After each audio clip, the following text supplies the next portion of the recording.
का ऐसे बोलते हैं ना, तो वैसा हो गया। ये दो प्रॉब्लम बता दी। कौन सी? एक थी माइग्रेन की, दूसरा था नी रिप्लेसमेंट का बोला। और धीरे धीरे ऐसे यहाँ पे ऐसा पेन होता था, ऐसा शूटिंग पेन, ऐसा एकदम से ऐसा किसी ने तो भी जैसे टाचनी लगा दी, निडल लगा दी, ऐसा सो गई माँ अम्मा। तो तो ऐसे शूटिंग पेन होते थे। तो फिर दिखाने गई तो बोले आपको आर्थराइटिस की शुरुआत हुई, ये सब दर्द कर रहा था। तो उसमें पंचकर्म ये वो करवाती थी बीच बीच में, तो अच्छा लगता था, बस हो गया। बाद में क्या हुआ कि यूरिन इन्फेक्शन हो गया, और फिर वही कि पसल्स निकलते थे, वो जांच करो, ये करो, पैथोलॉजी, वो सब करने के बाद क्या होता था कि यूरिन का जो सबसे अच्छा था अकोला का मुड़ावकर डॉक्टर, उसके पास जाते थे, सब दवाई वगैरह लेते थे, सब करते थे उनके हिसाब से, इतना पानी पियो, ऐसा करो सब करते थे। फिर भी क्या होता था कि 1 महीने में वो चला जाता था, और फिर 2-3 महीने हो गए कि और ठंडी कंपन होके ऐसे ठंड लगती थी और बुखार चढ़ता था, और फिर वही मामला कि भाई यूरिन इन्फेक्शन। यूटीआई इतना था कि 8 साल मैं तंग आ गई थी वो गोलियाँ लेकर। तो फिर भी मैंने भी लीलावती में दिखाया, उनका तो इतना सारा 32,000 का बिल हुआ था सब पैथोलॉजी का। और उसमें निकला क्या था कि खुदा चूहा निकला, अपना खुदा पहाड़ और निकला चूहा बोलते हैं ना, वैसा हुआ कि वो बोले B12 की आपको डिफिशियंसी। इतने सारे टेस्ट किए, मेरे को लगता था कुछ तो भी निकले इसमें, इतना अपना 32,000 गया। तो दो दिन रुकी थी वहाँ पे, तो कुछ भी नहीं निकला। वो बोले नहीं, आपको B12 की डिफिशियंसी और रेड मीट खाना पड़ेगा। अभी हम तो नॉन वेज नहीं खा रहे थे, तो रेड मीट कैसे खाएंगे। फिर भी मैंने ऐसा क्या करके कि भाई मन को बना के मैंने रेड मीट भी खाया। हम वारकरी संप्रदाय को बिलोंग करते हैं, तो बचपन से वो नहीं खाते थे, लेकिन बीच बीच में ऐसा वक्त भी आया था कि मेरे भाइयों ने मेरे को चोरी छुपे खिला दिया था ऐसे, तो वो भी खाया। फिर भी क्या हुआ, यूरिन इन्फेक्शन नहीं जा रहा था इतना होने के बाद। अभी देखो 5.5 साल में ये तब सेवा सुमिरन की तीनों सिद्धांत, तीनों जो सूत्र है वो पूरी तरीके से प्रामाणिकता से फॉलो कर रही हूँ। और आज पानी में सुबह से 1 बजे तक, कभी कभी 2 भी बज जाते हैं, कभी ये खेत में रहते हैं, बाद में आते हैं, तो हम 2 बजे पहला जूस लेते हैं। जैसे ग्रीन जूस हमने 9 बजे 10 बजे लिया ना आज, तो वो हम कभी 2 बजे लेते थे, और पानी की बूंद भी नहीं रहती पेट में। और फिर भी यूरिन इन्फेक्शन ये 6 साल में एक बार भी नहीं हुआ। तो थोड़ी सोचने की बात तो है ना कि भाई इतनी दवाई खाने के बाद भी रिकरेंट चलता ही रहा था, उतना भी रिप्लेसमेंट नहीं करवाना पड़ा। मैं 13 साल से पालथी मार के नहीं बैठ सकती, तो ये गद्दी घिस गई, उसमें कार्टिलेज का क्या हो गया, वैसे उनके मेडिकल टर्म बताते थे। तो क्या हुआ कि ऐसे इंडियन जो टॉयलेट रहता उसमें बैठा तो मेरे टप टप आंसू निकल आते थे, इतना दर्द होता था। तो ये लेके बैठो, वो लेकर घर में भी बनवाए, फिर वो कमोड, तो ऐसा चल रहा था। और पालथी मार के भी नहीं दिए, लेकिन मेरी छोटा भाई है, तो वो ऐसे ही डोनेशन देते रहता है, उसका थोड़ा लिबरल नेचर का है, तो कहीं तो भी 21,000 रुपये दे दिया था। तो उसका सत्कार था, तो वहाँ उनको बुलाया था, गया तो वो था शिविर, वो लगा हुआ काटेल में हमारे इधर। तो वहाँ डॉक्टर गोपाल शास्त्री, वो मेरठ वाले वहाँ बैठे थे, तो उन्होंने बोला कि ये भैया साहब आए हैं, तो इनका हमें सत्कार लेना है।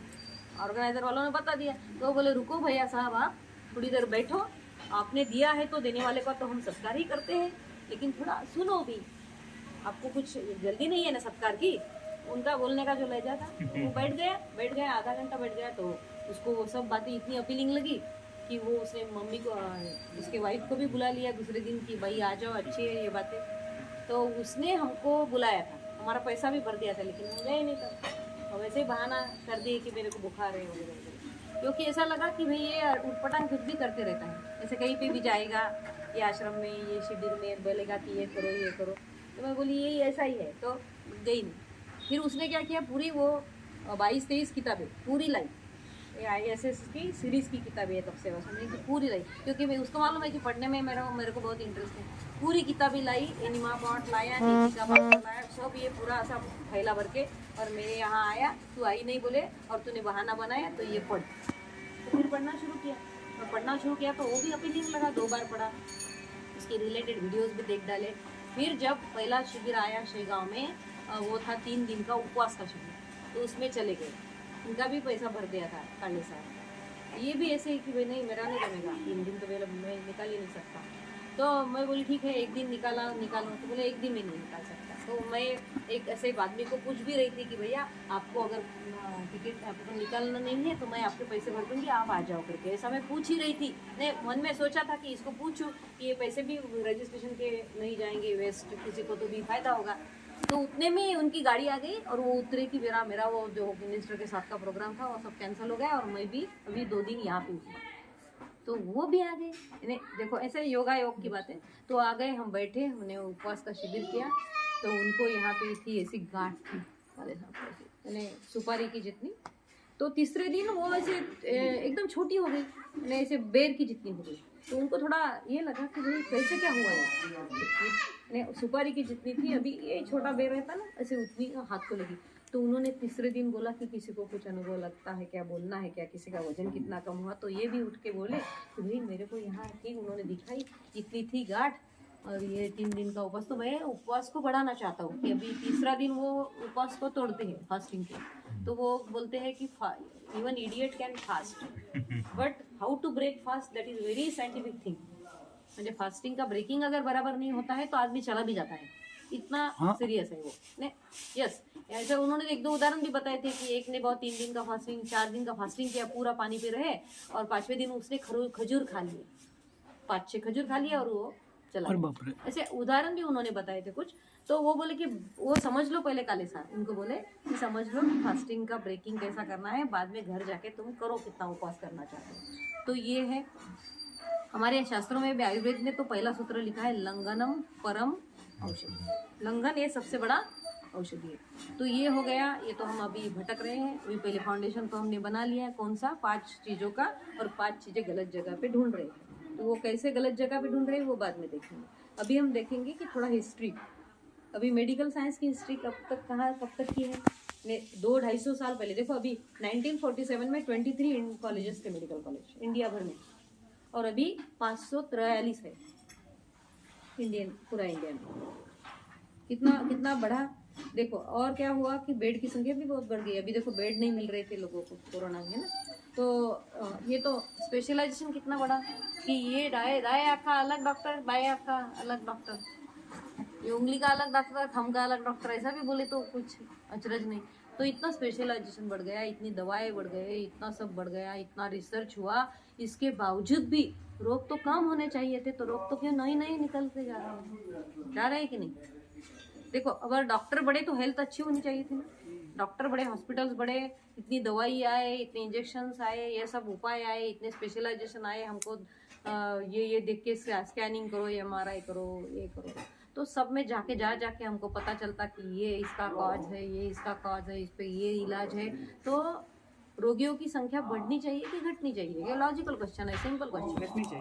घटनी चाहिए। तो कैसे, क्या लग रहा है अभी मरने की संख्या थोड़ी जो बच्चे वगैरह जाते थे, गुजर जाते थे, यानी इसमें वो कम हो गया, लेकिन पेशेंट तो बहुत है, यानी किसी भी, हाँ जनसंख्या भी बढ़ रही है। तो ये है ना, ये कारण है।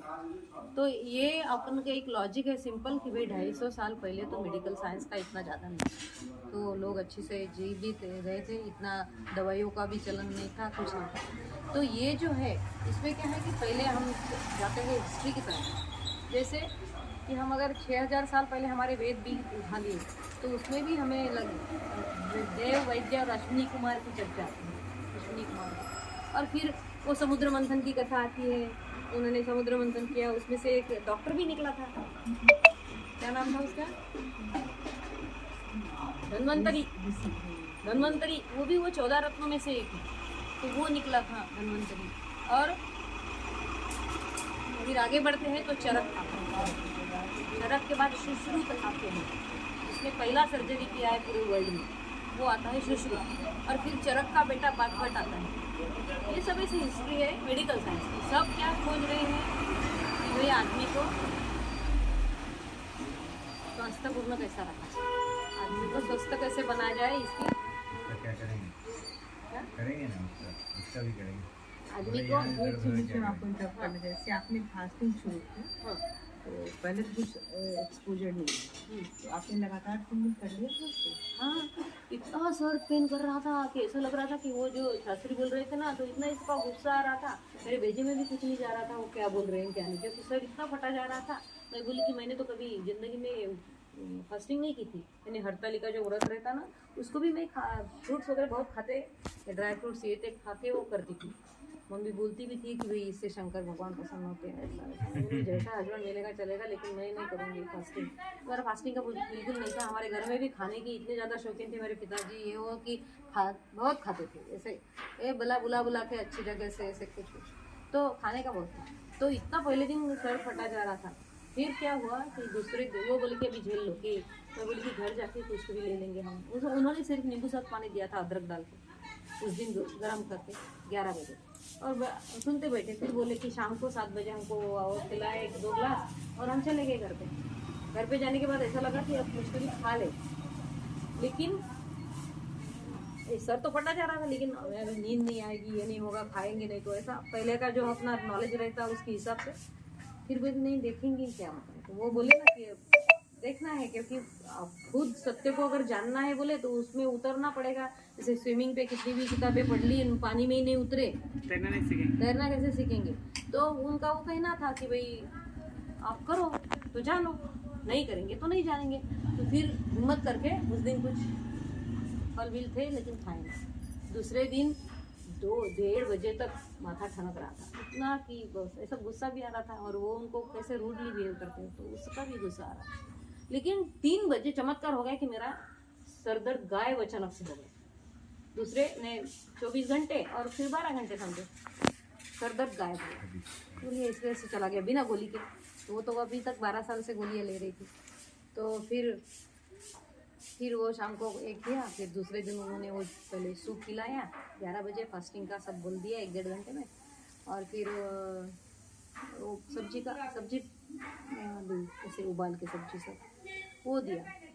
तो मेरे को बहुत हल्का भी फील हुआ उस दिन, और ऐसा लगा कि भाई वो बोल रहे थे कि ऐसे कोई भी ऐसे कुर्सी पे बैठता तो इतने डांटते हैं कि पहले दिन कुर्सियों पे 50 लोग होंगे तो जाते टाइम 5-10 लोग ही बचते रहते हैं 9-7 8वें दिन, क्योंकि वो इतने डांटते हैं कि भाई ये तो तुम गलत कर रहे हो, चौकीदारी कर रहे हो ढंग का। उनका बोलने का एक अलग स्टाइल। तो मैं भी कुर्सी पे ही बैठी थी, क्योंकि मैं नीचे बैठ ही नहीं सकती थी, और मैंने मान लिया था कि आप नीचे नहीं बैठ सकती। लेकिन अभी मैं कितने 30-35 शिविर लिए हमने महाराष्ट्र में। तो पूरा 9:30 बजे शिविर शुरू करते हैं, फिर 11:30 बजे ब्रेक देते हैं, फिर 1 बजे से 1:30 बजे से शुरू करते हैं, फिर 4 बजे तक बैठते हैं, और नीचे बैठ के पालथी मार के। और मेरी अभी भी मेरी डॉक्टर फ्रेंड कहती है कि वो गलत कर रही है।